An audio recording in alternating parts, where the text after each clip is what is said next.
கண்ணீருக்கு எங்கே மதிப்பு உண்டோ அங்கதான் அழுவேன்.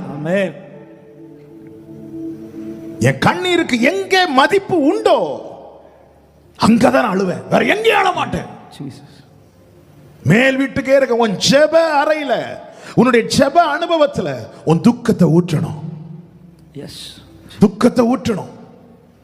அந்நாள் இருதயத்தை உடைத்து ஊற்றினாள், வேற எங்கேயும் அழாத. பாருங்க, அழுகை என்பதை முதல்ல வாசித்த சங்கீத பகுதி கூட, அவன் கண்ணீரோடு விதைக்கிறவர், அள்ளி தூவும் விதையை தூவுகிறவன் அழுது கொண்டு. அப்ப இங்க அழுகை ஆண்டவர் முக்கியப்படுத்துகிறார். நான் இதோடு சொல்ல விரும்புகிறேன், அழுகை என்பது விதை. உன் கண்ணீரை இந்த விதைக்கிற உவமை ஆண்டவர் சொல்லுவார் தெரியுமா? 4 இடத்தில் சொல்லுவார். நான் அதை இதோடு சொல்லி புரியும்படி சொல்றேன். வழி அருகே விழுந்தது.